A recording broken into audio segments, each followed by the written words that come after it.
मला काय वाटतं, एवढा जरी गोड सप्ता केला अख्खी भावकी चांगली म्हणून 2-4 तरी खोट बोलणारच. त्याचं काय असतंय, पैशाचा उता आलाय, लोकांचं खायचं लोकांना द्यायचं, त्याचं काय असतं, लोक आहे ते. तुम्ही काही केलं तरी लोक नाव ठेवणार आहे. अरे तुम्ही गोरी बायको केली तरी लोक म्हणतात बाबा याला बरी दिली, आणि तुम्ही काळी बायको केली तरी म्हणतात आई ग यानं बरी केली. मग काय ब्रह्मचारी राहता का? लोकांचं लय अवघड आहे. दुनिया में सबसे बड़ा रोग क्या कहेंगे लोग. अरे स्वतःचा अनुभव आहे, पर्सनल एक्सपिरियन्स. शांत कीर्तन केलं नेवळाट होते, नुसतंच उभं राहिलं त्याला काही काळा होती वे. आणि जरा हसून खेळून एनर्जीने कीर्तन केलं, गेलतो कीर्तनाला येत तर काय नाही जातीला, पण नाचू नाचू जिरी होती. मग करू काय, मारतो का कडू. अरे कसं तरी जगू द्यात जा. अरे चल, आसमान में जितने सितारे हो उतनी भी अगर शत्रु हो आपका बाल न बाका हो अगर हरी साथ हो. जगाचा मालक पाठीशी आहे ना. लोकांनी नाव ठेवून काय होणार आहे दादा. मामा जगाचा मालक तुमच्या पाठीशी आहे, त्याच्यामुळे तुम्ही दोनदा मरता मरता वाचलंय. भगवंताच्या कृपेचं फळ आहे, दुसरं काहीच नाही. तुझी चिंता त्याची सर्व आहे. प्रत्येक देवाचं दर्शन 100 ते 150 फुटाच्या अंतरावर आहे. आजही माझ्या बापाचं दर्शन चरणावर मस्तक ठेवून आहे. काय प्रेम म्हणायचं माझ्या का पंढरीला जाऊ नये. अहो इथे भीमा आणि चंद्रभागा तुझ्या चरणीची गंगा यग यग विठाबाई माझं पंढरीचं आई.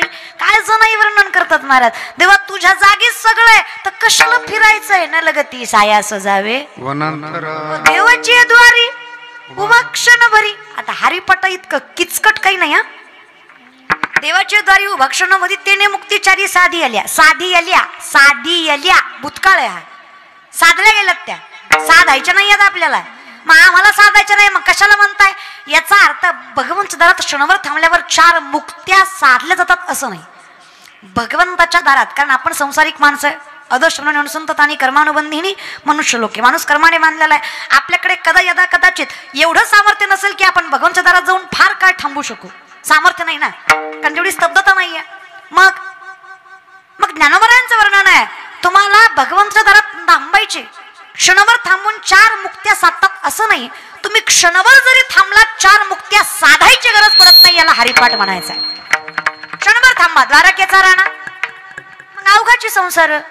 जर जगाचा मालक घरी आहे तर संसार सुखाचा आहे, एकट्याचा आहे का त्रैलोक्याचा आहे. बरं ताकद आहे उभारीला ध्वज.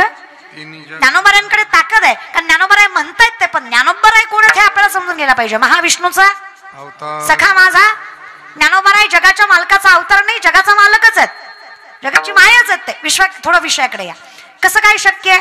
देवते संत निमित्त त्या प्रतिमा. अगदी तुमच्यात आणि माझ्यात काहीच फरक नाही. अनगड शहा नावाचा एक फकीर रामेश्वर शास्त्री तुकोबारांचं आगमन करून घरी जात असताना एका नदीमध्ये स्नानाला थांबले होते. अनगड शहा त्यांच्या समोर झोळी घेऊन गेला. ज्ञानाच्या अहंकारामध्ये रामेश्वर शास्त्री ज्ञानीवर का 6 शास्त्र 18 पुराण 4 वेद ज्यांच्या मुखत गत आहे त्यांना रामेश्वर शास्त्री म्हणायचं. सोपं होतं ज्ञान त्यांचं. आपल्यासारख्यांनी फक्त ऐकायचं, करायच्या भानगडीत पडायचं. कारण आपण 40 वेळा हरिपाठ पाठ केला ना, आपल्याला कोण म्हणलं की ना घ्याई ना, आपण म्हणतो न गे तुम्ही पुढे म्हणा मी मागे म्हणतो पुढं माझं गत्त आहे. आपण त्यातलं गवाळे. आपल्याच्याने शक्यच नाही रे दादा. आपण आजही हरिपाठ पुस्तक घेऊनच म्हणतोय. त्याच्यामुळे आपल्याला आजही नामसंकीर्तन साधनं पैसोपेन वैष्णवांची जोडी यात गोंधळ उडतोच. आणि हरिपाठ ऐकायला जेवढं सोपं आहे तेवढं सोपा. हे बघा नीट ऐका. सर्व सुकृताचे फळ मी लाहीन, क्षमा मी देईन पांडुरंगे. क्षम किंवा क्षेम. क्षम म्हणजे आलिंगन. संस्कृत मध्ये क्षेम म्हणजे क्षेम किंवा क्षम म्हणजे काय आलिंगन. मी जगाच्या मालकाला आलिंगन द्यावं. आलिंगन म्हणजे नतमस्तक नाही, आलिंगन म्हणजे मिठी. आलिंगन म्हणजे काय मिठी. मी इतकं एक स्वरूपी व्हावं की आपल्या संसाठी, सेवेसाठी नाही. जगाच्या मालका आपली सेवा करू शकत नाही, आपल्या सेवेसाठी करून ठेला असं नाही होऊ शकत. आपल्या संसाठी. संसाठी म्हणजे एकरूप होणं, आत्मस्वरूप होणं. तिथे कानोपात्रा 16.5 वर्षाची वेश्येची पोरगी चरणावर मस्तक ठेवून देह सोडतीये. त्याचं कारण आहे धन्य कानोपात्रा आजी झाली भाग्याची, बेटी झाली ज्ञान देवाची म्हणून. या ज्ञानोबरायांचा आशीर्वाद मिळाला म्हणून कानोपात्रा आत्मस्वरूप होतीये. चोकोबराय दारात आहे, नामदेवराय पायरीशेत. ताकद लक्षात घ्या. आत्मस्वरूप होणं म्हणजे देव होणं. ज्ञानोबराय जगाच्या मालकाशी आत्मस्वरूप होतात. इतकी जगाची मालक कृपा करतो. फक्त जाई नगे मायेत तया. मी तिथं फक्त जावं, देव मला देव करतोय, अजून काय फळ द्यावं. अभंग कळतोय या विषयाकडे. मग ज्ञानोबराय कोण बघा. आता कसं काय शक्य होणार नुसतं पंढरीच्या वाटेवर कसं काय. 5 मिनिटं महाभारतात जाऊ लगेच भारतात येऊ. तुम्ही होय म्हणला तुझं तुमच्या तोंडाकडे बघून वाट नाही जावं असं बोलत जा. 5 मिनिटं द्रोणाचार्यांनी चक्रव्यूह वाकलं. द्रोणाचार्यांनी चक्रव्यूह वाकलं. 7 मंडल केंद्रबिंदू धर्मराजा चिंतित दिसतात. कारण द्रोणाचार्यांचं चक्रव्यूह हारकायचं म्हणजे एवढं सोपं नाही. अर्जुनाकडे ताकद आहे पण अर्जुन गेला तर हे बाहेरचं युद्ध हारतील. मग काय करावं. अभिमन्यू आला तर काय झालं. चिंतित दिसताय. काही नाही म्हणे हे तोडायचं कसं. मी जाऊ का. मला माहित आहे. जातोस का. जा. जायचं माहित आहे पण यायचं. अभिमन्यूंनी 7 मंडल पार केली. केंद्रबिंदू पर्यंत पोहोचला पण माघारी यायची गती माहित नसल्यामुळे पडला.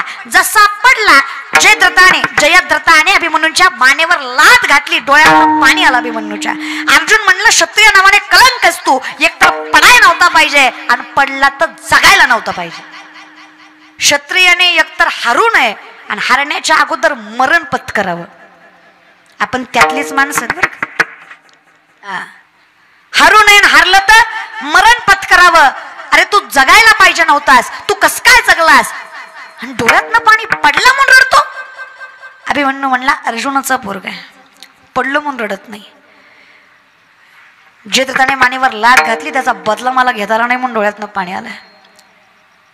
अर्जुन म्हणले शोभला क्षत्रिय. सोड जीव. बाप जिवंत आहे. उद्या सूर्यास्तापर्यंत मी त्या जिद्रताला मारेल नाहीतर स्वतःची चिता स्वतः रचल उडी स्वतः मारेल. पटपट बोला. पण कोणी केला. पण कोणी केला. धन्यवाद. अर्जुनाने पण केला. अर्जुनाने पूर्ण केला. ड्रायव्हरने कुणाच्या तुमच्या का माझ्या जगाच्या. हा विश्वासकडे या. थोड्या विषयाकडे या. मग ताकद बघा लक्षात घ्या. पण केला अर्जुनाने. शंख पुकारणी झाली. दिवसभर जयद्रथ हुडकला पण जयद्रथांनी छल कपट केलं. जयद्रथ सापडलाच नाही. तो लपून बसला. त्याला माहित होतं मी अर्जुनाच्या हाती लागलो तर जगणार. तो लपून बसला. आता लपून बसला तर काय करावं. उद्या महाभारत ऐकणारी लोक म्हणतील अर्जुन चिता रचून त्यात उडी मारेपर्यंत ही पाठीमागं उभा राहिलेला करीत काय होता. आम्ही काय म्हणतो मागे पुढे उभा राहे संभाळीत. हा काय करत होता. मग भगवंताने सुदर्शन चक्र फिरवलं. सूर्यास्ताच्या अगोदर सूर्यास्त केला. अर्जुनाला वाटलं मी हारलो. चिता रचली उडी मारणार. देव म्हटले आपल्याकडे नियम आहे. आम्ही जातो आमच्या गावात त्या अगोदर आमचा रामराम घ्यायचा. सगळ्या माणसांना एकदा नतमस्तक व्हा. मग सगळीकडे फिरले. घालीन लोटांग नोवंदीनं पाठीमागच्या गर्दीत जयद्रथ होता. अर्जुनाला दिसला. कारण देवाला माहित होतं आपला हिंदू धर्मामध्ये नियम आहे शत्रू जरी असला तरी मरणाच्या काळी गेल्याशिवाय राहायचं. अंतकालेचं नियम आहे आपला. मग जायचं शेवटी. ठीक आहे. मग त्याच नियमानुसार जयद्रथ आला होता. देवाला माहित होतं येणार. आला. दिसला. अर्जुन म्हणला दिसून फायदा नाही. सूर्यास्त झालाय. झालाय का. सूर्यास्ताला वेळ होता. सुदर्शन चक्र महागारी घेतलं. सूर्यास्त झाला नाही हे कळलं अर्जुनाला. देवाची लीला आहे. जाग्यावर बाण मारला. जयद्रथ मेला. पटपट बोला. बाण कोणी मारला. पटकन बोला. बाण कोणी मारला. मी मारला. बाण कोणी मारला. अर्जुनाने. मेला कोण. जयद्रथ. पण मेला कोणामुळं. पुन्हा लक्षकडे या. बोललेत ज्ञानोबराय. अपेक्षा कोणाची आहे. ज्ञानोबरायांची. कुणासाठी आहे. त्रैलोक्यासाठी आहे. बरोबर आहे. पण पूर्ण कोण करणार आहे. विश्वाचा नाथ आहे. अर्थात त्यांच्यात आणि त्यांच्यात फरक नाहीये. ते दोन्ही एकच आहेत. आणि जगाच्या मालकाला शक्य असं काही नाही. पण प्रत्येक गोष्टीसाठी वर्म असतं. वर्म साधल्याशिवाय फळप्राप्ती होत. मग चुकली या वर्म. मार्ग फक्त योग्य पाहिजे. आमचं काय झालंय. एक माणूस एका महाराजाकडे गेला. म्हणला वर्षात लेकरू झालं पाहिजे. महाराज म्हणले हरकत नाही नारळ घे तुला वर्षात होईल. हा वर्षानं माघारी आला. म्हणला भामटा येतो. वर्ष झालं लेकरू नाही. महाराज म्हणला दुसरा घे पण माणसात बोंबलू नको. झालं नाही. दुसरा दिला. हा 2 वर्षाने आला. म्हणला पक्का भामटा येतो. 2दा नारळ घेतला. एकदा लेकरू नाही. महाराज म्हणले आजपर्यंत माझा नारळ फसला नाही. तुझ्या बाबतीत 2दा फसला. तुझंच काहीतरी चुकतंय. अचानक महाराजाला आठवलं. महाराज म्हणले खरे जेवढी माणसं माझ्याकडे लेकरू मागायला आली सगळी बायको घेऊन आली. तू 2दाही एकटाच आला.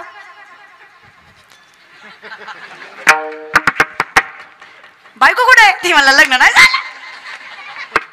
तुम्ही सांगा डिग्रसकर किती नारळ दिलो लेकरू होईल. मी सांगते किती वाऱ्या केल्यावर देव भेटेल. वारी कोणाची करताय हेही फार महत्वाचं आहे. कोणाला मानताय, ज्याला मानताय तो माणूस मानणारा आहे का हे सुद्धा लक्षात घ्या. मग आम्ही विचार केला फक्त शहाणा धनी असावा. आमच्यासाठी विठ्ठल कुळीचं दैवत, विठ्ठल वीत गोत चित्त, विठ्ठल माय बापच होता. आमच्यासाठी सत्य काय असेल? सत्य तू, सत्य तू, सत्य तू विठ्ठला. तुझ्याशिवाय सत्यच काही नाही. आम्हाला माहित आहे मार्ग धरायचा कुठला, जेथे आमचे मनोरथ पूर्ण होतील. आमचे मनोरथ पूर्ण व्हायचा मार्ग एकच आहे, अभंगाचं द्वितीय. पंढरपूरच का? कारण ते माहेर तिथं मायबाप आहेत. पांडुरंग मुझा पिता रखमाई अंबोची माता. जवाई फार गोड वर्णन करतात बघा. जाते माहेराला, जाते माहेराला, जाते माहेराला, जाते माहेराला, माझ्या मुलाच्या घराला, माझ्या मुलाच्या घराला ग बाई बाई, जाते ग माहेराला ग बाई बाई, जाते ग माहेराला. ते माहेर आहे, मूळचं घर. सुरू तिथून आहे, शेवटही तिथंच आहे. आता कार्तिकी इकडे आहे, आषाढी संपते कुठे? शेवटचा मुक्काम पंढरी आहे.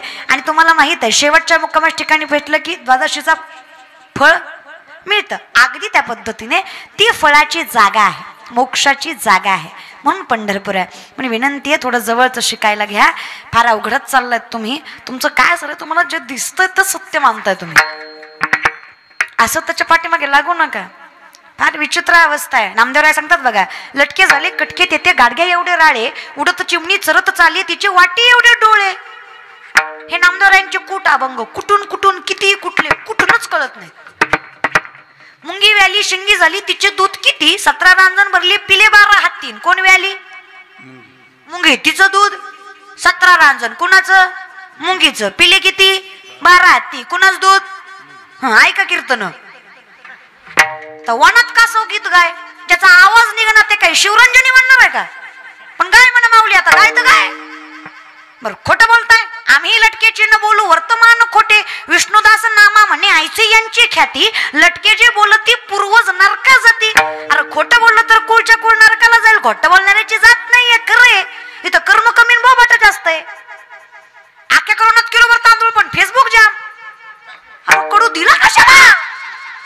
कोटीचा बांगला बांगल्यावर नाव मातृपितृ छाया म्हणलं लय धार्मिक आहे. काय की घरी गेल्यावर कळलं मातृवाट्यावर पितृवाट्यावर छाया खाटावर. आगला तुझ्या बांगल्याला लिहितो कशाला?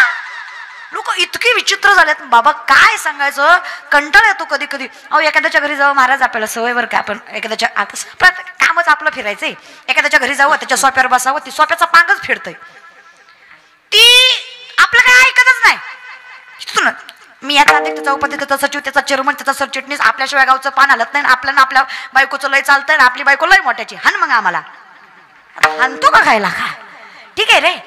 दुसऱ्याने कौतुक करावं, स्वतःने लोकांनी कौतुक करावं, आपण जगाने कौतुक करावं रे. आज मामांचं कौतुक अख्खा तालुका करते, हेच त्यांचं वैभव आहे. अजून त्यांनी काय आयुष्यात नाही मिळवलं तरी चालतंय. सत्ता फार महत्वाची नसते, नाव. माझी कधी कधी मला नवल वाटतं महाराज. खूप माणसं बघितली आयुष्यात. आता जगाच्या मालकाला साथ देणारी माणसं आहेत ना, आयुष्यभर माऊली त्यांचा हात धरतात. माझी विनंती आहे फक्त सत्याला जगवा. कधीतरी आता कार्तिक महिना चालू आहे, जमेल तसा काकडा करा. जमेल तसा. रोज नाही जमला हरकत, 1 दिवसात, 2 दिवसात, 3 दिवसात, पण करा. काकडा करा. कृष्ण पक्ष चालू आहे, काकडा करा. काकडा माहिती आहे का? पहाटे उठून ओरडत